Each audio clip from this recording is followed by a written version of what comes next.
तिलचट्टे की शरीर कोशिकाएं अपने नाइट्रोजनी अपशिष्ट को हीमोलिम्फ में प्रधान रूप से पोटेशियम यूरेट के रूप में डालती हैं। ठीक है, इसका उत्तर हो जाएगा आपका 3। नेक्स्ट, निम्न में से कौन सा लक्षण पेरीप्लेनेटा अमेरिकाना के संदर्भ में सही नहीं है? तो बेटा ये थोड़ा सा आपकी एनसीईआरटी से बाहर से आया था, लेकिन ये आया था 2016 में। ठीक है, अब यहाँ पे एनसीईआरटी से बाहर आपसे क्वेश्चन नहीं पूछे जाते हैं, फिर भी पूछा है तो यहाँ पे डिस्कस करना जरूरी है। जब बेटा हम देह गुहा पढ़ते हैं आपके उसमें कौन सा चैप्टर है आपका, जंतु जगत में है ना, या प्राणी जगत में, तो देह गुहा के आधार पर बेटा हमने किस तरीके से बांटा है? अगुह्य, कूटगुह्य और वास्तविक गुह्य। तो अगुह्य बेटा ये वो होते हैं जिनमें 3 जर्म स्तर तो पाए जाते हैं, बाह्य चर्म, मध्य चर्म, अंतः चर्म, लेकिन उनमें मध्य चर्म में प्रॉपर आपको एक गुहा देखने को नहीं मिलती है, तो वो अगुह्य हो जाते हैं। और सबसे पहले त्रिजर्म वाले कौन से, 3 जर्म वाले कौन से हैं बेटा? आपके प्लेटिहेलमिन्थस। तो प्लेटिहेलमिन्थस आपके अगुह्य हैं। उसके बाद आते हैं आपके बेटा एस्केलमेंथस, जो कि कूटगुह्य है, उनमें गुहा तो होती है, लेकिन उसमें जो मध्य चर्म होती है वो कुछ पैचेस के छोटे छोटे थक्के के रूप में उपस्थित होती है। ठीक है, तो उनके बीच की गुहा होती है, जो कि वास्तविक गुहा नहीं है। अब मैडम वास्तविक गुहा क्या होती है? तो वास्तविक गुहा बेटा वो गुहा है जिसके आगे पीछे दोनों तरफ एक प्रॉपर मीजोडर्म या मध्य चर्म उपस्थित हो, है ना। अब ये जो वास्तविक गुहा वाले होते हैं बेटा, जो कि है आपके एनिलिडा से कॉर्डेटा तक, इनको भी हमने 2 तरीके से विभाजित किया है, शाइजोसिलोम और एंटेरोसिलोम, जिसमें एंटेरोसिलोम है आपके आखिरी के 3, यानी कि कॉर्डेटा, हेमिकॉर्डेटा और एकाइनोडर्मेटा, जबकि आपके एनिलिडा, आर्थ्रोपोडा और मोलस्का ये बेटा शाइजोसिलोम दर्शाते हैं। ये अब नहीं पढ़ाया जाता है, हम फिर भी कभी कभी जो ईयर लॉन्ग क्लास होती है उसमें बेटा मैं पढ़ाती हूँ, क्रैश कोर्स में हम नहीं पढ़ाते हैं। ठीक है, तो देह गुहा इनमें शाइजोसिलोम होती है, बिल्कुल होती है। भ्रूणीय परिवर्धन के दौरान, अब ये बेटा हम परिवर्धन भी अभी नहीं पढ़ाते हैं। ठीक है, बाह्य कंकाल काइटिन का बना होता है, और काइटिन बेटा आपके एन एसिटाइल ग्लूकोसामीन की का पॉलीमर है। ठीक है, उसका बहुलक है, तो ये भी सही है। और इनमें मेटामेरिक खंडीभवन पाया जाता है। मेटामेरिक खंडीभवन 3 ही संघों में पाया जाता है, एनिलिडा, आर्थ्रोपोडा और कॉर्डेटा। नीट 2019 का प्रश्न है ना। तो इसमें बेटा दूसरा गलत है, क्योंकि क्या होता है जब बेटा हमें आंसर नहीं पता होता है एग्जैक्टली, तो ये क्वेश्चन को करने का एक ट्रिक होता है कि जब आपको सही आंसर नहीं पता, तो जो नहीं सही है आप उनको हटाना शुरू, या जो गलत है, ठीक है, अब आपको तो नहीं पता कि क्या सही है क्या गलत है, लेकिन आपको जो लगता है कि ये नहीं हो सकता, तो आप उनको हटाना शुरू करो। एक तो होता है कि आपने क्वेश्चन पढ़ा, आपको आंसर पता है, सीधा आंसर लगा दिया। एक हमें अब उनमें से आंसर ढूंढना है, वही तुक्का वाली बात हो जाती है कभी कभी, है ना। तो इसमें क्या होता है कि आप लोग जो आपको पता है उनको हटाना शुरू कर दो कि ये नहीं हो सकता, ये नहीं हो सकता, फिर जो बचेगा उसमें या तो थोड़ा दिमाग लगा लेगा, फिर जय माता दी, है ना। चलिए, तो अगला प्रश्न है बेटा आपका, संरचनाओं या अंगों के निम्नलिखित समूहों में से किस एक के समान कार्य हैं? ठीक है, केंचुए में आंत्रवलन, केंचुए में आंतों में जो वलन होता है, ठीक है, चूहे में आती अंकुर, अमीबा में संकुचनशील रिक्तिका। नहीं बेटा, आंतवलन है और अंकुर जो होंगे आंत में, ये दोनों तो अवशोषण के लिए क्षेत्रफल बढ़ाएंगे। अमीबा में संकुचनशील रिक्तिका बेटा ये उत्सर्जन में मदद करती है ना, कॉन्ट्रेक्टाइल वैक्यूल्स जो होते हैं। केंचुए में नेफ्रीडिया, ये उत्सर्जन में मदद करेंगे। तिलचट्टे में मेलपिगियन नलिका उत्सर्जन में मदद करेंगी, और चूहे में मूत्र नलिकाएं ये भी उत्सर्जन में मदद करेंगी।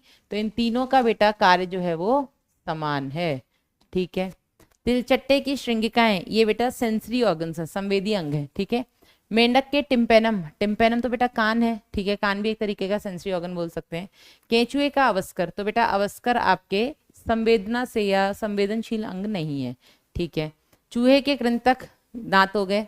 तिलचट्टे की पेशनी, पेशनी में भी चलो चबाया जाता है, दांतों से भी चबाया जाता है। और तारा मछली के नालपाद, नहीं बेटा ऐसा, इनका भी, ये दोनों तो चबाने के काम आते हैं। तो उत्तर इसका हो जाएगा बेटा आपका दूसरा। ठीक है, चलिए अगला, निम्न में से कौन सा लक्षण नर कॉकरोच को मादा कॉकरोच से विभेदित करता है? तो बेटा इसमें मैंने आपको बहुत क्लियर बताया है, याद रखिएगा, नर स्टाइल मारते हैं, फिर बच्चे इसमें मतलब आतंक मचा जाता है, मैडम ऐसे कैसे लड़कियां स्टाइल मारती हैं? तो मैं चलो तुम्हारे डाउट क्लियर कर, लड़कियां फैशन करती हैं, ठीक है, स्टाइल तो लड़के ही मारते हैं। सेम कॉकरोच में लड़का स्टाइल मारेगा, है ना। तो एनल स्टाइल बेटा गुदा शूप जो होती है ये नर कॉकरोच में उपस्थित होती है, ये मादा में नहीं होती है। जबकि एनल सरकाई दोनों में होती है, अग्रपंख गहरे टेगमिना दोनों में होते हैं। ठीक है, तो ये जो होता है बेटा एनल स्टाइल, ये केवल और केवल नर में पाया जाता है। इसके अलावा मैंने आपको एक और चीज बताई थी कि जो नर कॉकरोच होता है उसके जो अग्रपंख होते हैं वो उसके शरीर के आखिरी खंड से पीछे तक निकले होते हैं, मतलब बड़े होते हैं। जबकि मादा में बेटा जो अग्र पंख होते हैं उसके, जिनको हम मीजोथोरैसिक विंग्स कहते हैं, टेगमिना भी कहते हैं, वो बेटा थोड़े से छोटे होते हैं, आखिरी खंड से थोड़े पहले ही खत्म हो जाते हैं, है ना। अगला प्रश्न, कॉकरोच के आहार नाल के अंगों का सही क्रम है। तो वो खाना पहले मुख में लेते हैं, मुख से ग्रसनी में जाता है, ग्रसनी से ग्रसिका में जाता है, ग्रसिका से शस्त में जाता है, जिसको हम क्रॉप बोलते हैं, वहां पे खाना स्टोर्ड रहता है। फिर जाता है पेशनी में, जहाँ पर काइटिन के बने हुए 6 संरचनाएं होती है जो कि दांत की तरह काम करती है, वो खाने को मतलब अच्छे से काटती हैं, तोड़ती हैं। फिर बेटा वो जाता है मध्यांत में। अग्रांत और मध्यांत की संधि पर बेटा 6 से 8 हिपैटिक सीके यानी कि यकृतीय अंधनाल पाए जाते हैं, जिनसे माना जाता है कि कुछ पाचन रस निकल रहे हैं जो कि भोजन के पाचन में मदद कर रहे हैं। फिर बेटा मध्यांत से जो पश्चात होता है उसकी संधि पर 100 से 150 पीले रंग की मैल्पिगी नलिकाएं पाई जाती हैं जो कि उत्सर्जन में मदद करती हैं। और फिर जो पश्चात है उसमें बेटा इलियम सीकम, इलियम सीकम और रेक्टम, ये 3 बेटा भाग होते हैं, और बाद में गुदाद्वार से ये बाहर निकाल देता है जो भी अपशिष्ट पदार्थ है। तो ग्रसनी से ग्रसिका में जाएगा, ग्रसिका से पेशनी, पेशनी से इलियम, इलियम से शस्त, बिल्कुल गलत। ग्रसनी से ग्रसिका, ग्रसिका से इलियम में नहीं जाएगा डायरेक्ट, शस्त पेशनी बाद में आ रहे हैं। ग्रसनी से ग्रसिका, ग्रसिका से शस्त, शस्त है। पेशनी से इलियम, कोलोन और रेक्टम, बीच में मध्यांत नहीं है, लेकिन जितने भी दिए हैं वो सही क्रम में दिए हैं तो आप वही लगाइएगा। ग्रसनी से ग्रसिका से पेशनी से शस्त नहीं, शस्त से पेशनी होता है बेटा, पेशनी से शस्त नहीं होता है। तो उत्तर हो जाएगा आपका इसका 3। अगला, यदि तिलचट्टे का सिर हटा दिया जाए, ठीक है, तो भी ये कुछ दिनों तक जीवित रह सकता है, क्योंकि इनमें तंत्रिका तंत्र नहीं होता। नहीं, सिर में तंत्रिका तंत्र का केवल छोटा सा भाग होता है, जबकि शेष शरीर के अधर भाग में स्थित होता है। सही है, तंत्रिका तंत्र का सिर में केवल 1/3 भाग होता है, जबकि शेष शरीर के पृष्ठ भाग में नहीं होता। बेटा हमारा तंत्रिका तंत्र पृष्ठ भाग में है, कॉकरोच में या जितने भी आपके इनवर्टिब्रेट्स उन सबका तंत्रिका तंत्र शरीर के अग्रभाग में होता है, ठीक है। तिलचट्टे की अधिग्रसिका गुच्छिका उदर के भाग में स्थित होती नहीं। तो इसका उत्तर हो जाएगा बेटा 2। और ये मैं हमेशा जब भी पढ़ाती हूँ तो मैं बताती हूँ कि मैडम 7 दिन तक वो बिना सर के जिंदा रहा, तो आगे क्यों नहीं जिंदा रहा? 8वें दिन काहे मर गया? या 7-8 दिन 10 दिन तक वो जिंदा भी रहा तो फिर आगे क्यों मर गया? तो बेटा सिर कटने से उसका मुख भाग भी हट गया, मुख भाग हटने से बेटा वो खाना नहीं खा पा रहा, तो भूख की वजह से मर रहा है वो, ठीक है, सर की वजह से नहीं मर रहा है। उत्तर हो जाएगा इसका 2। नेक्स्ट, तिलचट्टे के संबंध में कौन सी विशिष्टताएं अनुचित हैं, क्या गलत है? ठीक है, दोनों लिंगों में 10वें खंड में गुदीय लूम पाए जाते हैं। यस, एनल सरकाई दोनों में है, गुदा शूक केवल नर में होते हैं। मध्यांत और पश्चात की संधि स्थल पर जठरीय अंधनाल पाए जाते हैं, ये गलत है बेटा। मध्यांत और पश्चात की संधि पर बेटा मैल्पिगी नलिकाएं पाई जाती हैं जो कि 100 से 150 होती हैं। क्या पाई जाती हैं? मैल्पिगी नलिकाएं। जबकि जठरीय अंधनाल बेटा कहाँ पाई जाती हैं? ये पाए जाते हैं आपके अग्रांत और मध्यांत की संधि पर, ठीक है। तो ये आपका गलत हो गया। अधोग्रसनी मुख भागों द्वारा बनाई गई प्रगुहा में होती है। अधोग्रसनी हाइपोफेरिंक्स जो कि जीभ की तरह काम करती है, सही बात है। 6 मुख भाग होते हैं, उनके बीच में स्थित होती है। मादा में 7वें से 9वें तक अधरक मिलकर जनने कोष्ठ बनाते हैं, जेनेटल चैम्बर बनाते हैं। तो दूसरा बेटा इसमें गलत हो गया। पिछली साल का क्वेश्चन है ये, तिलचट्टे में टेगमिना कहाँ से निकलते? तो बेटा टेगमिना इनके अग्रपंख होते हैं जो कि मीजोथोरैक्स से निकल रहे हैं, यानी कि मध्य वक्षीय भाग खंड से निकल रहे हैं, है ना। तो इनको हम मीजोथोरैसिक विंग्स भी बोलते हैं, मीजोथोरैसिक विंग्स, है ना। और ये बेटा जो टेगमिना होते हैं, मतलब इनको हम टेगमिना बोलते हैं, और ये टेगमिना बेटा मध्य वक्ष से निकल रहे हैं, है ना। चलिए, तो उत्तर हो जाएगा इसका 1। ये तो थे बेटा आपके प्रीवियस ईयर क्वेश्चंस जो अब तक इस चैप्टर से आए हैं। अब कुछ एडिशनल क्वेश्चंस हम लोग डिस्कस कर लेते हैं, ठीक है। ये एडिशनल क्वेश्चंस ये अब तक कहीं आए नहीं है पर संबंधित हैं, आ सकते हैं, ठीक है। कौन से प्रकार का उपकला ऊतक बृहद श्वसनी तथा श्वासनाल में पाया जाता है? तो बेटा बृहद श्वसनी और श्वासनाल में आपका कूट स्तरित पक्षमाभी उपकला पाई जाती है, ठीक है। Pseudo stratified ciliated epithelium, pseudo stratified ciliated epithelium, okay. तो उत्तर हो जाएगा इसका 3। चलिए नेक्स्ट बेटा, केराटिन युक्त यहाँ नहीं पाई जाती है, आगे बढ़ते हैं। उपकला ऊतक की कोशिकाएं एक आधारी झिल्ली पर टिकी होती है, और ये आधारी झिल्ली किसकी बनी होती है? तो ये तो हो गई बेटा आपकी उपकला ऊतक, ठीक है। नीचे हो गया आपका ये संयोजी ऊतक, ठीक है। तो ये जो बीच में बेटा बनती है इसको हम बोलते हैं बेसमेंट मेम्ब्रेन या आधारी झिल्ली। और ये आधारी झिल्ली बेटा दोनों मिलकर के बनाते हैं। ये आधारी झिल्ली आपकी उपकला कोशिकाएं भी बना रही है और संयोजी ऊतक की कोशिकाएं भी बना रही है, जो कि आपकी म्यूकोपॉलीसेक्राइड की बनी होती हैं। उत्तर हो जाएगा बेटा 2। नेक्स्ट क्वेश्चन देखें। एक छात्र को 2 ऊतकों का नमूना दिया गया है, ठीक है। उन्होंने सूक्ष्मदर्शी से नीचे ऊतकों का अवलोकन किया, नीचे दिए गए 1 और 2 रूप में उनके चित्र दिखे, तो इनको पहचान लो भैया। तो ये तो आपको दिख रही है स्तंभाकार है, स्तंभाकार में ऊपर बेटा पक्षमाप भी बने हुए हैं, तो पक्षमापधारी स्तंभाकार कोशिकाएं, ठीक है। पक्षमापधारी घनाकार नहीं है, पक्षमापधारी संयुक्त नहीं है, संयुक्त जिसमें 2 या 2 से ज्यादा स्तर में कोशिकाएं होती हैं, स्तंभाकार, ठीक है। तो पहला और चौथे में से कोई होगा।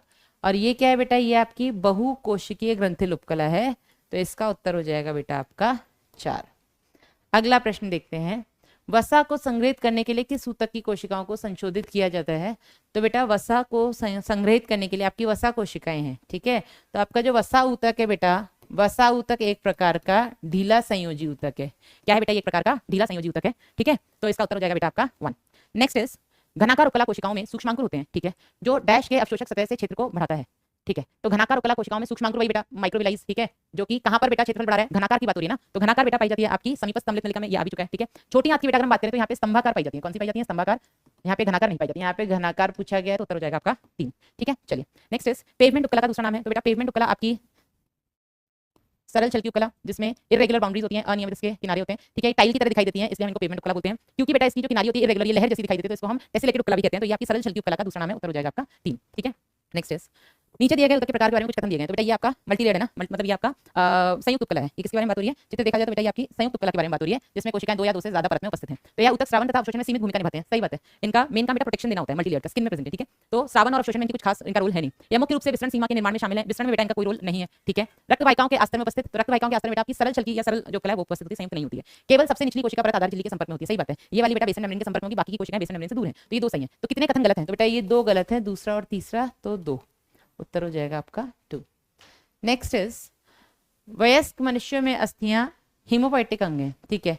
वयस्क मनुष्यों में बेटा जो अस्थियां होती हैं, जो लंबी अस्थियां होती हैं बेटा, वो हीमोपोएटिक मतलब यहाँ पे रुधिर बनता है, ठीक है। ये आपका रेड बोन मैरो हो गया, बीच में आपका येलो बोन मैरो हो गया, है ना। यहाँ पे आपकी रुधिर बन रहे हैं, तो इसको हम हीमोपोएटिक अंग बोल देते हैं। और ये किसका एक प्रकार है? तो बेटा अस्थि की अगर हम बात करें तो ये आपके विशिष्ट संयोजी ऊतक में आपके कंकाली संयोजी ऊतक का प्रकार है ना। तो उत्तर हो जाएगा आपका 3। तरल नहीं है, एरियोलर नहीं है, वसा नहीं है, ठीक है। नेक्स्ट चित्र दिया हुआ है, और ये जब मैंने पढ़ा था तब भी मैंने कहा था ये इंपॉर्टेंट है, ठीक है। आपको ABCD को पहचानना है। तो इसमें बहुत क्लियर जो आप देख सकते हैं वो है बेटा आपका B। ये B बेटा आपकी तंतु कोरक कोशिकाएं हैं, जिनको हम फाइब्रोब्लास्ट बोलते हैं, जो कि फाइबर्स का निर्माण करें। और किसका निर्माण करें? कोलेजन का। तो B तंतु कोरक है और C आपके कोलेजन फाइबर्स हैं। तो B आपकी तंतु कोरक है, C कोलेजन है। आंसर अपना आ गया है A, ठीक है। A बृहद भक्षाणु कोशिकाएं मैक्रोफेजेस, और D आपकी मास्ट कोशिकाएं हैं। तो उत्तर हो जाएगा बेटा आपका 1। मास्ट कोशिकाएं 3 चीजें स्रावित करती हैं, हेपारिन, सेरोटोनिन, हिस्टामिन। काम बताए थे, हेपारिन प्रतिस्कंदक है, रक्त को जमने से रोकता है। हिस्टामिन वाहिनी को फैलाता है, ठीक है, वाहिनी फैलावक है। और जो आपके सेरोटोनिन है वो वाहिनी का संकुचन कराता है, ठीक है।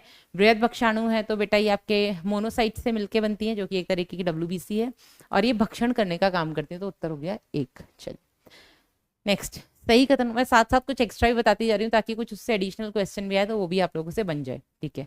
तो सही कथन को चुनिए। एरियोलर ऊतक ढीले संयोजी ऊतक है, सही बात है। कंडरा विशिष्ट नहीं है भैया, ये सघन संयोजी ऊतक का प्रकार है। उपास्थि विशिष्ट संयोजी ऊतक में कंकाली का है प्रकार। वसा ऊतक घने नहीं है, ये भी ढीले हैं। तो आंसर हो जाएगा आपका 1। सही चुनना था ना, ठीक है। नेक्स्ट सही विकल्प चुनिए जिसमें अस्थियों के लिए सही कथन है। अस्थियों के लिए सही कथन आपको चुनना है। तो अस्थियां कठोर तथा गैर लचीली भरण पदार्थ हैं, ठीक है। कठोर होती हैं और इनमें फ्लेक्सिबिलिटी नहीं होती है, सही बात है। अस्थियां या अस्थियों की आधात्री यानी मैट्रिक्स कैल्शियम लवण में प्रचुर होती है और कोलेजन रेशे से मुक्त होती है, ठीक है। इसमें कैल्शियम काफी ज्यादा होता है। कुछ अस्थियों में अस्थि मज्जा रक्त कोशिकाओं के उत्पादन का स्थल है, बिल्कुल सही बात है। और एक मिनट रुकना, अस्थियों की, एक मिनट, कोलेजन फाइबर्स कैसे नहीं है इसमें, रुको, सेकंड वाले में गड़बड़ है। अस्थियों की आधात्री कैल्शियम लवण में प्रचुर होती है और कोलेजन रेशे से मुक्त होती है, ये गलत है बेटा, इसमें कोलेजन रेशे उपस्थित होते हैं, फाइबर्स होते हैं इसमें, ठीक है। फिर अस्थि विशिष्टीकृत संयोजी ऊतक का प्रकार है, ठीक है, विशिष्टीकृत में भी कंकाली संयोजी ऊतक का प्रकार है। तो आपके सही कथन कौन से हैं, तो एक ए सी डी, ये रहा बेटा, उत्तर हो गया आपका सेकंड। चलिए नेक्स्ट, चित्र दिया हुआ है वसा ऊतक का, आपकी एनसीईआरटी में बेटा ये चित्र दिया हुआ है, ठीक है। इसमें ये वसा कोशिकाओं का समूह दिखाया है जो कि वसा ऊतक बनाते हैं। तो आपको ए बी सी को पहचानना है।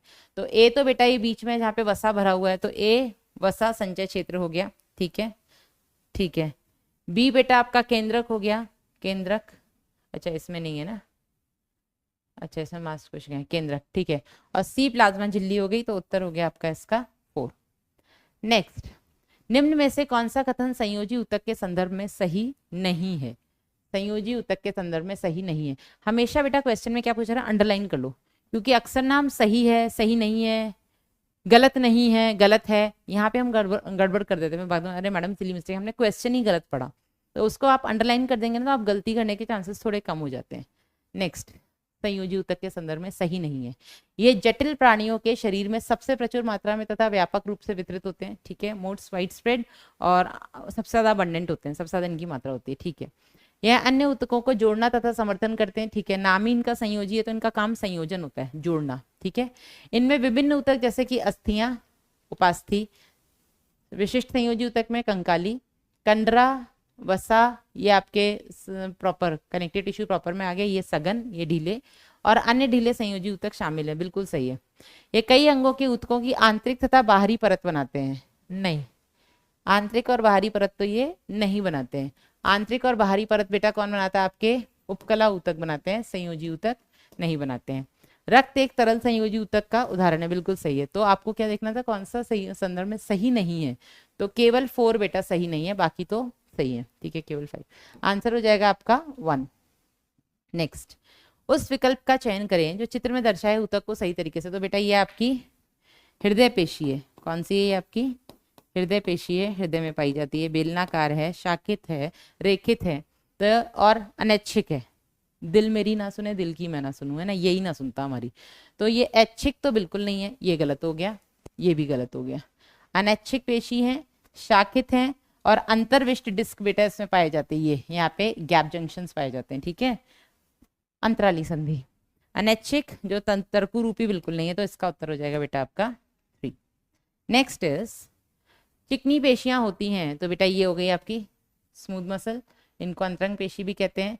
तरकु रूपी होती हैं, ठीक है, एक कोशिकीय होती हैं, सॉरी एक केंद्रकीय होती हैं, और ये अनैच्छिक होती हैं, ये भी हमारी इच्छा अनुसार नहीं चलती हैं, ठीक है। चलिए, तो अनैच्छिक सही है, तरकु रूपी एक केंद्र की, लो पहले ही सही हो गया। ऐच्छिक नहीं होती, बहुकेंद्र की नहीं होती, बेलनाकार नहीं होती। अनैच्छिक बेलनाकार नहीं होती, रेखित नहीं होती है, ऐच्छिक नहीं होती है तरकु। चलो आंसर अपना यही है 1। चलो, तरकु रूपी तो होती हैं, एक केंद्र की होती है। नेक्स्ट, कौन सी संरचनाओं का युग्म तंत्रिका कोशिका को अन्य कोशिकाओं से अलग करती है, तो तंत्रिका कोशिकाओं में ऐसा क्या है जो बाकी कोशिकाओं में नहीं है, तो बेटा इसमें आपका सबसे इंपॉर्टेंट है तंत्रिकाक्ष और द्रुमाक्ष। डेंड्राइट्स और एक्सॉन और किसी कोशिका में नहीं पाए जाते, केवल और केवल तंत्रिका कोशिका में पाए जाते हैं, ठीक है। रिक्तिका तो सब में पाई जाती है, ठीक है। केंद्रक तो ये नहीं होगा, केंद्रक भी सब में पाए जाते हैं, माइटोकॉन्ड्रिया भी सब में पाए जाते हैं। पेरिकैरियोन मतलब, कैरियन मतलब बेटा हो गया आपका केंद्रक, तो केंद्रक के चारों तरफ द्रव्य, और द्रुमाक्ष ये भी सब में पाए जाते, लेकिन द्रुमाक्ष बेटा किसी में नहीं पाए जाते सिवाय इसके, है ना। कशाबिका और मेडलरी अच्छद नहीं, तो आपका उत्तर हो जाएगा बेटा इसका 3।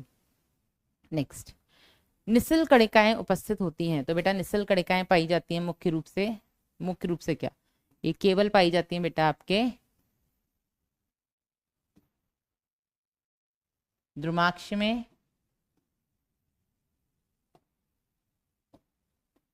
और आपके कोशिका काय में, ठीक है। तो ये पाई जाती है द्रुमाक्ष में और कोशिका काय में।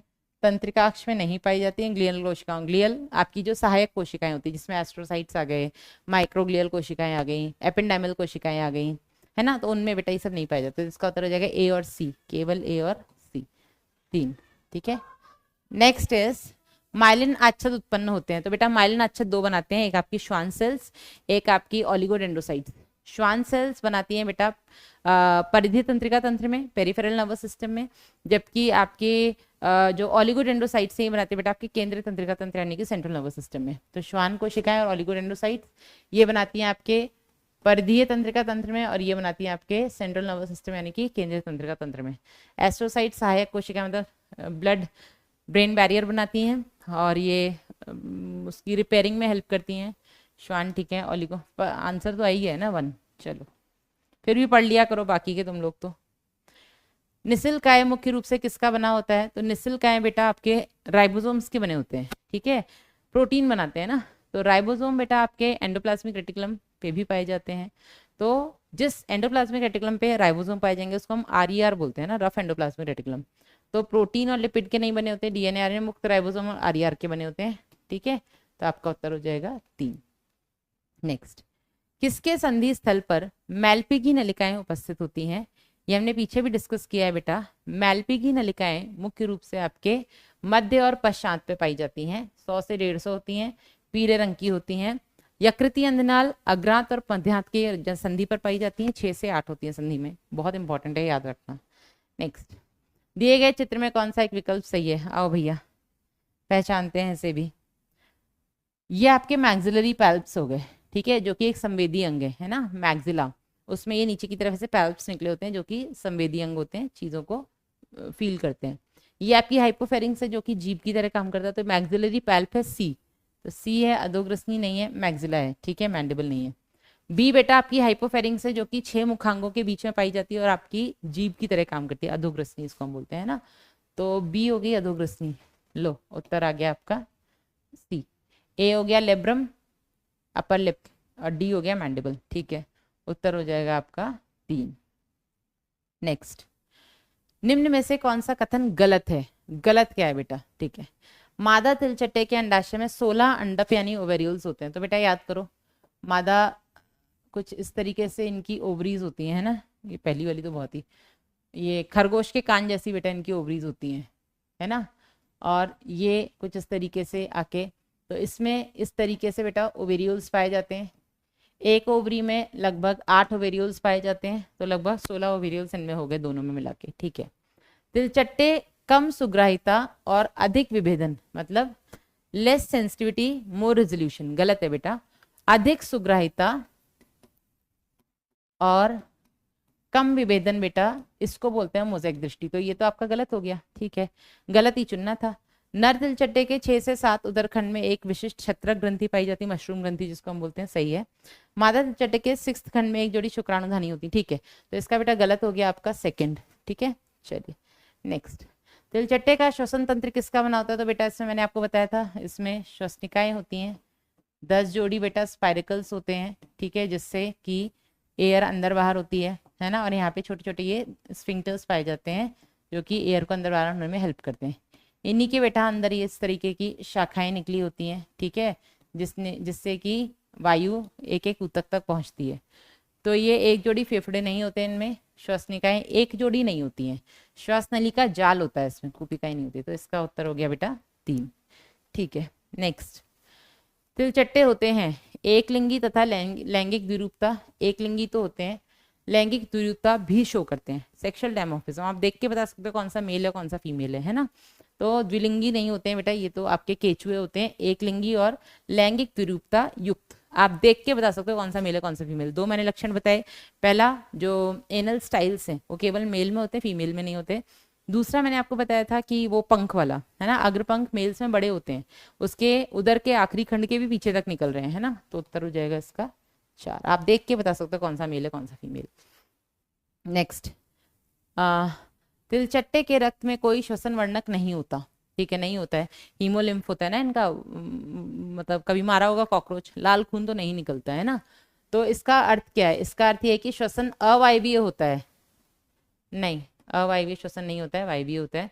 तिलचट्टे में श्वसन नहीं होता, होता है भैया। ऑक्सीजन बाहर से वाटर के साथ ऊतकों में जाती है, बिल्कुल नहीं जाती है। श्वास नली तंत्र के माध्यम से, अच्छा हाँ, श्वास नली, इनमें ट्रैकियल सिस्टम होता है ना, जिसके माध्यम से बेटा ऑक्सीजन सीधे ही ऊतकों में जाती है। तो इसमें ऑक्सीजन रक्त के थ्रू नहीं जाती है, रक्त के थ्रू हमारे पास जाती है। हमारे पास आरबीसी के अंदर हीमोग्लोबिन होता है, वो ऑक्सीजन को कैरी करता है।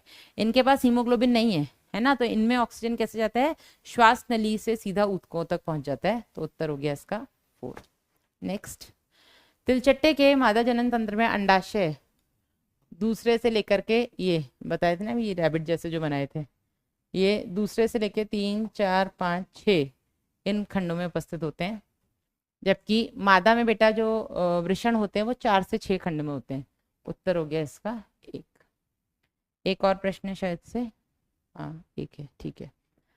नर तिलचट्टे में शुक्राणु जनन तंत्र के शुक्राशय भाग में उपस्थित मतलब संग्रहित होते हैं। तो उत्तर हो जाएगा इसका ए। मच्छर घूम रहे हैं, हाँ मच्छर घूम रहे, नहीं मच्छर नहीं था, कीड़ा था, नहीं मारा, ठीक है। तो इसका उत्तर हो जाएगा बेटा ए, ठीक है। तो ये हो गया बेटा हमारे क्वेश्चंस।